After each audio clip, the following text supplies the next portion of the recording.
comprendre que lui qui est Dieu, lui qui a fait les grandes choses, de miracles et de miracles, quand l'heure est venue pour accomplir la volonté de son Père, parce que il n'est pas venu seulement pour faire le miracle, pour donner le pain, guérir le malade, délivrer les captifs, mais il avait un but qui était plus important que ce que je viens de citer. Et la raison, c'était quoi? De mourir sur la croix. Afin qu'il puisse donner sa vie pour nous qui sommes aujourd'hui ici. Alléluia. Parce que la Bible dit que Dieu n'a pas approuvé les sangs des animaux. C'était insuffisant pour lui. Il a fallu que quelqu'un paye les prix pour racheter son peuple de l'esclavage et du péché. Et la Bible dit que lui-même a dit, j'irai et j'accomplirai cette volonté. C'est pourquoi il est venu sur cette terre. Bien aimé, au-delà de tout ce qu'il a fait, s'il n'accomplissait pas la dernière volonté qui était la croix, sa venue sur la terre, ce serait en vain. Alléluia. C'est pourquoi vous et moi, aujourd'hui, on est là. On est libérés par cet acte qu'il a commis sur la croix. Si ce n'était pas cela, nous serons les hommes et les femmes les plus malheureux. Le diable aurait toujours à nous piétiner, à nous faire souffrir de génération en génération. Mais aujourd'hui, nous avons cette liberté de crier très fort et de dire, nous sommes affranchis. Amen. Parce qu'il a dit dans sa parole, tout est accompli. Bien aimé, quand on dit tout, il n'y a rien qui est mis à l'écart. Parce que Jésus-Christ en nous, nous sommes tellement forts, tellement puissants, que personne ne peut nous arrêter. C'est pourquoi vous allez voir maintenant la prédication que Dieu m'a mis aujourd'hui de vous parler. Quand est venue l'heure d'accomplir cette dernière volonté. La Bible dit que Jésus-Christ a pris 2 de ses disciples. Il a dit qu'allons prier.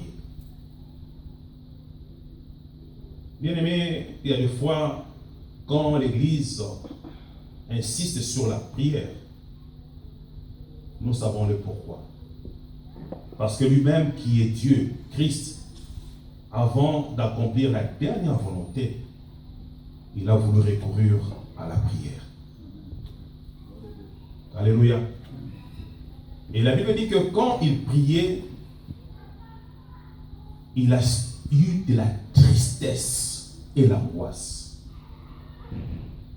Bien aimé, quand quelqu'un est triste et il est animé de ces sentiments d'angoisse, ça dit qu'il se sent incapable devant une situation qui se présente devant lui. Et quand je méditais cette parole, c'était en fonction de la parole que Dieu m'avait donnée dès le début de l'année. Le pasteur aujourd'hui, il a parlé sur ça plusieurs fois. La gloire de Dieu, la gloire de Dieu, la gloire de Dieu. Je vous ai dit que Dieu m'avait mis en cœur de dire au peuple de Dieu que cette année, c'est une année de gloire. Alléluia. Il devait passer de ce moment de tristesse, de l'angoisse, de souffrance, pour aller au niveau de quoi? De la gloire. Sous son trône. Et la terre, c'est son marche à pied. Alléluia. S'il ne devait pas passer par cette prix à payer. Et la Bible dit qu'au moment J et opportun, il y a eu maintenant de la tristesse. Je te parle aujourd'hui, bien aimé, de que l'Église, l'homme de Dieu a parlé de la gloire de cette année, mais moi je ne vois pas cette gloire-là. Alléluia. Amen. Parce que chaque année, tout le monde fait ses bilans, il fait ses projets, il remet sa vision, ses souhaits, ses volontés à Dieu et dit que Père, je veux que cette année, que ça soit comme ça.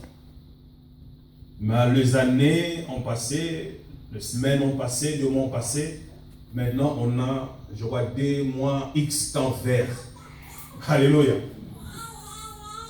Mais pendant ces temps, tu sens toujours l'angoisse, la tristesse en toi. Tu vois, tout est sombre. Alléluia. Mais Dieu t'a dit que c'est une année de gloire. Comme lui-même le Christ a senti cela, il a compris une chose. Maintenant, ce n'est pas à moi d'agir. En tant que Jésus-Christ venu sur la terre, faiseur de miracles, de délivrance, de guérison. Mais il faut que je me remette entre les mains de qui? C'est lui qui m'a envoyé.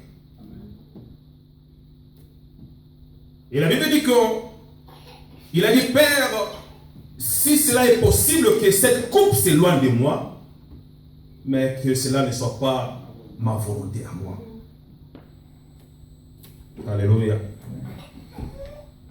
Bien-aimés, vous allez voir la suite de l'histoire. Jésus-Christ, quand il a vu Judas Iscariot, il a dit, fais ce que tu devais faire. Bien-aimé, quand il a parlé cette parole-là, c'est là tout a déclenché. L'accomplissement de toutes les prophéties qu'on a fait sur lui. Sans cet accord, Judas, les principaux sacrificateurs, n'avaient pas le pouvoir de les saisir. La preuve avec que lui-même, il a dit, j'étais parmi vous, jour et nuit. Mais vous ne m'avez pas saisi. Alléluia. Mais aujourd'hui, ça arrive, il faut que les prophéties puissent quoi? S'accomplir. Aussi longtemps que lui-même n'avait pas donné un feu vert, personne n'avait le pouvoir d'avoir le main sur lui. Et quand il a dit cela, la Bible dit qu'ils ont eu ce courage de le saisir. Alléluia. Et quand on l'a saisi, vous allez voir la suite de l'histoire. C'est ce que je vais te parler aujourd'hui, mon frère. Quand l'accomplissement commence à prendre vie, tout autour de toi, il y a des gens qui s'approchent, vouloir t'imposer ou bien te montrer un autre chemin. Fais attention. Ici, Christ s'est remis entre les mains de son Père pour que la volonté s'accomplisse. Parce que vous allez voir qu'un des disciples a pris l'épée, a coupé l'oreille. La Bible dit que Jésus-Christ a dit, remets cela à sa place. Est-ce que tu crois que moi, à ce moment, je ne peux pas prier mon Dieu et d'envoyer des contingents des anges? Alléluia. Bien-aimé, ce qu'il disait, c'est vrai. S'il disait à ce moment-là que les anges de l'Éternel viennent ici, personne ne pouvait le saisir. Il avait ce pouvoir-là. Mais il a dit, je ne vais pas le faire. Parce que si je le faisais, je vais manquer quoi? La gloire de l'Éternel. La mission, la finalité de ce qu'il voulait faire sur la terre.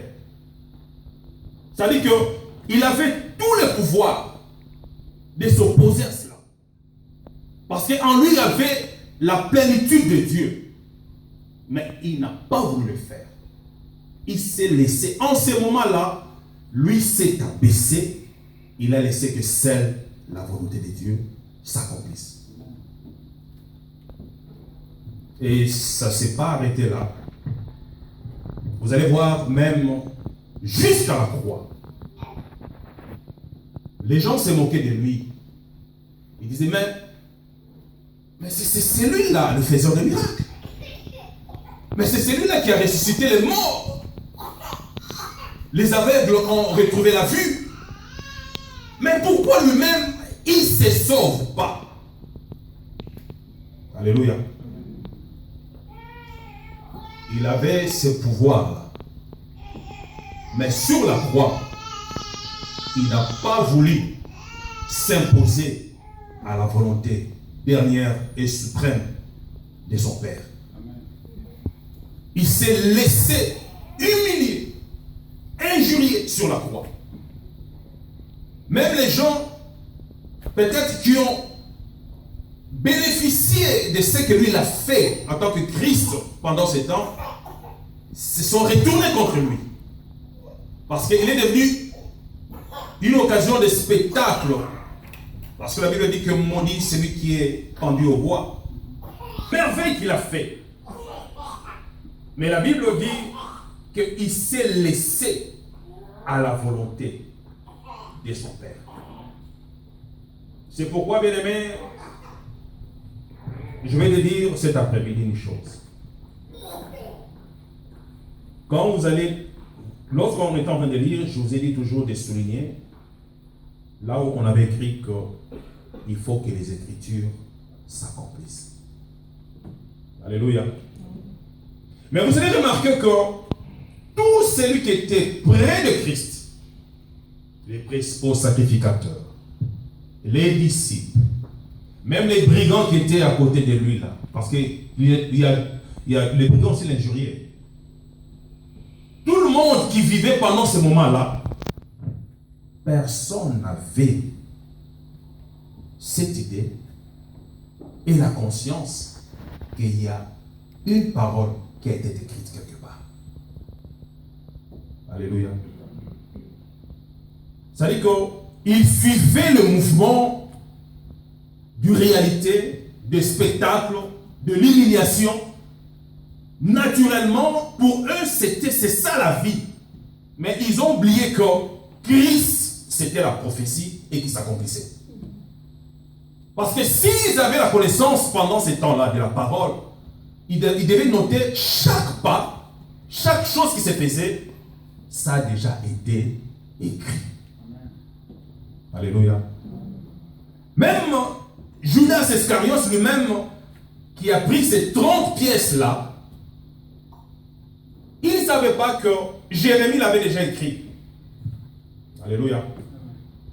Nous allons lire la parole de l'Éternel. Alléluia.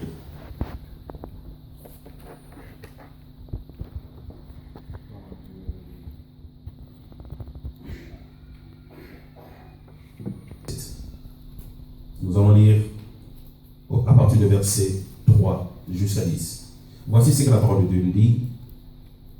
Alors Judas, qui l'avait livré, voyant qu'il était condamné, s'est repenti.